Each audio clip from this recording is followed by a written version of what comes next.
오늘 그 문화일보 사설에는 아주 중요한 내용의 사설이 실렸습니다. 문화일보의 그 사설의 특징은 현실 정치에 대한 아주 냉엄한 판단입니다. 냉철한 판단과 지적, 그리고 개선을 촉구하는 그러한 내용들이 아주 알차게 꾸려져 있습니다. 이 논설팀들이, 문화일보의 논설팀들이 상당히 철저한 대한민국적인 그러한 국가 지향을 하고 있고 아주 내용성이 좋기 때문에 제가 우선 문화일보 사설을 한번 소개를 하겠습니다. 저는 자주 문화일보 사설을 보고 있습니다. 아니, 매일 보고 있죠. 네. 대통령 선거에 이어가지고 6.1 지방선거가 이제 석 달밖에 더 남았습니까?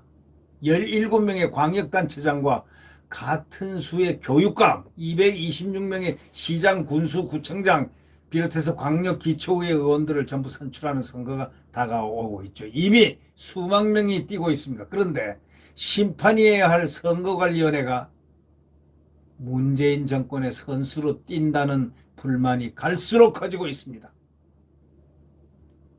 문재인 정권의 선수로 뛴다는, 아니, 선관위 봤죠? 지난 대선 때 봤죠? 투표 관리하는 거 봤죠? 노정이 토요일이라고 근무 안 하면서 잘못된 일들은 다 벌리고 있던 그 무능을 봤죠? 네. 게다가 이번 대선에서 무능의 극치를 연출했다고 이 사설자는 지적합니다. 사전투표에 등장한 그 소쿠리 투표, 이거는 역사상 또 소쿠리 투표는 이름을 날릴 겁니다. 소쿠리 투표, 선관위원, 사무총장 누구, 선관위원장 누구, 딱 두 사람은 역사의 소쿠리로 딱 붙어 있을 겁니다. 모양도 좋지 않습니까? 소쿠리에 이렇게 그려놓고 이름에다 딱 붙여놓으면 소쿠리 선관위원장, 소쿠리 사무총장. 그래서 이번에 사전투표에 등장한 소쿠리 투표가 등장한 겁니다. 직접 비밀 투표란 핵심 원칙을 위반한 바로 불법적인 바로 소쿠리 투표. 그래서 대한변호사협회에서 난리를 쳤지 않습니까? 성명을 즉각 발표하고 이거는 민주주의, 자유민주주의에 대한 도전이다. 국민의 헌법적 가치, 즉 가장 권한, 직접 선거, 비밀 선거를 침해한, 훼손시킨 아주 중대한 사례라. 책임져라 누군가 하고 엄중히 성명을 발표한 바도 있습니다. 우리 잘 알고 있지 않습니까? 이 소쿠리 투표가 직접 비밀 투표라는 핵심 원칙을 위반하고, 그래서 일선 선관위가 법률 위반이라고 지적했지만 중앙선관위가 이걸 묵살하고 있습니다. 이 중앙선관위가 말이죠, 대통령 임명을 받아서 이런 사람들인지 하여튼 완전히 중립적인 의지가 없고 편향적인 의지들이 아마 강하지 않느냐. 국민들은 이렇게 눈을 이상하게 뜨고 지금 보고 있다는 분명한 사실을 선관위는 알아야 됩니다. 이 선관위원들, 또 선관위원 하나 때문에 사무총장을 했던 자가 또 한 번 선관위원 임명을 또 받아가지고 전국의 선관위 직원들 2,900명이 들고 일어나서 성명까지 발표하고, 그러니까 쑥 들어가고 임명을 한 것을 없는 걸로 돌렸지 않습니까? 이 정권도 참 무도한 행동을 참 많이 했다고 생각합니다.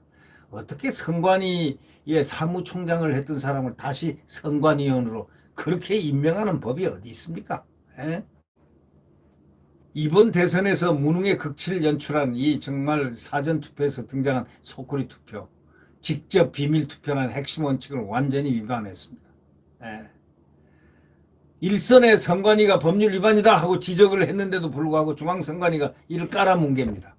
이건 헌법을 깔아뭉갠 중앙선관위입니다. 결국은 투표용지 재발부 등 온갖 요지경 상황 속에서도 노정희 위원장은 출근조차 하지 않았고, 왜? 이유가 뭔지 아시죠?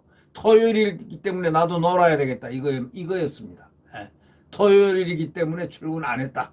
아니, 선거 사전투표일이 이틀밖에 없는데 그 얼마나 엄중하게 중요한 날입니까?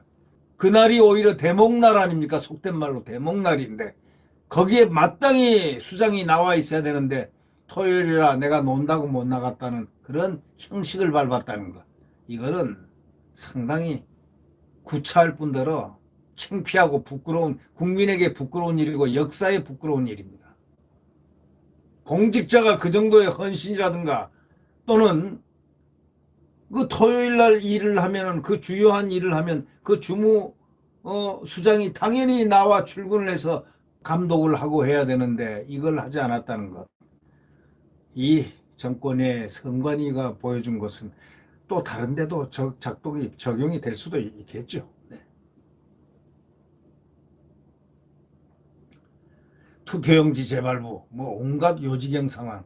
이 노정희 위원장 출근도 안 하고 김세환 사무총장은 투표용지를 직접 투표함에 넣겠다는 코로나19 확진자들의 주장을 난동이라고 표현한 이상한 사무총장, 선관위 사무총장. 이들은 나중에 법적인 조사를 받아야 될 것 아닌가라는 그런 일각의 이야기들도 있습니다. 왜 선관위원장으로서 또 사무총장으로서 직무를 했냐, 이런 부분의 문제 말입니다.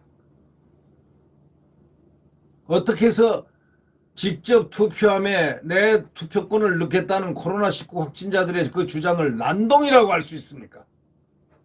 말도 안 되는 짓을 했습니다. 본 투표에서도 적지 않은 혼란이 되풀이됐습니다. 사전 투표를 한 유권자에게 투표용지를 발급해 주는가 하면은 선거 사무원이 투표자에게 2장의 투표용지를 배부하기도 했습니다. 하다가 적발됐습니다. 이거는 부정선거의 그 씨앗 아닙니까, 이게? 정권이 바뀌면 바로 이 선관위에 대한 대대적인 검색 내지 조사가 있을 거라는 추측을 가능하게 하는 이야기들이 많이 나오고 있습니다. 9명의 중앙선거위원 중 2명의 공석이고 현직 지금 7명이 있는데 6명이 전부 다 친여 성향입니다. 코드 인사입니다. 네. 지난 1월에는 문 대통령이 조혜주 전 상임위원을 연임시키려다가 선관위 직원 전원이 반발하는 초유의 사태가 벌어졌습니다. 참 문재인 대통령이 한 그 최근의 실수가 바로 이건 엄청난 실수였습니다. 대통령이 선거에 오히려 엄정 중립을 하고 오얏나무 아래서 각근을 매지 말라는 속담처럼 죄받을 짓을 하지 말아야 함에도 불구하고 또 사무총장은 또 임명을 임기 끝으로 나간 사람을 다시 선관위원으로 임명하고 또 그 사람 들어와서 뻗으려고 하고 이런 모양을 연출했다는 것. 그러니까 조혜주 전 상임위원, 조혜주가 누굽니까? 캠프에 있었던 사람 아닙니까? 캠프에. 문재인 캠프에서 있었던 사람이라고 이렇게 저는 알고 있습니다.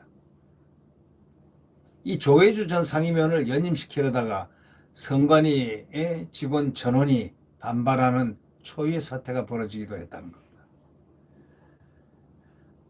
하루빨리 선관위 신뢰를 회복해야 합니다. 노 위원장의 즉각 사퇴, 김 사무총장 경질, 이것이 바로 중요한 겁니다. 문재인 대통령이 이제 임기가 돼서 나가고 윤석열 대통령이 취임하게 된다면 바로 먼저 손을 봐야 될 곳이 이 선관위라고 생각합니다. 이 선관위는 국민의 참정권을 가슴에 안고 사명감으로 일을 해야 하는 바로 그러한 성스러운 국민의 바로 공복입니다. 그렇기 때문에 더 희생적으로 중립을 해야 함에도 불구하고 이것은 뭐 이 선관위는 완전히 여러분들이 보아왔던 그런 선관위가 되어 있습니다. 노 위원장의 즉각 사퇴, 김 사무총장의 경질 빨리 이루어져야 된다 이거죠. 공석적인 야당 몫의 선관위원을 당장 선임하는 등 전면적 재구성이 필요하고 또 대선이 야당 승리로 끝났다고 결코 흐지부지 넘겨서는 큰일 난다 이런 얘기입니다. 대못입니다. 이들은 대못 역할을 할 거 아닙니까? 대못은 큰 끌대로 뽑아야 되는 것. 다시 말하자면 힘 좋은 끌대로 뽑아야 그게 쑥 빠져나갑니다. 네. 참 못된 공직자가 대한민국에 있다는 것은 못된 공직자 때문에 대한민국 국민들의 참정권이 이렇게 짓밟힌다는 것, 참정권의 훼손이 된다는 것, 이건 우리가 한 번쯤 깊게 생각하고 저항을 해야 될 그런 부분의 몫이 아닌가 싶습니다. 오죽하면 선관위 직원들 2,900명이 들고 일어났겠습니까?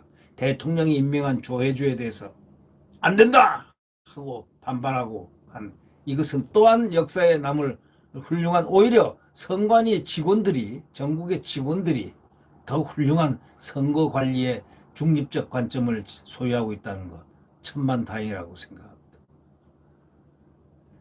네, 구독 버튼과 엄지를 눌러주시면 감사하겠습니다.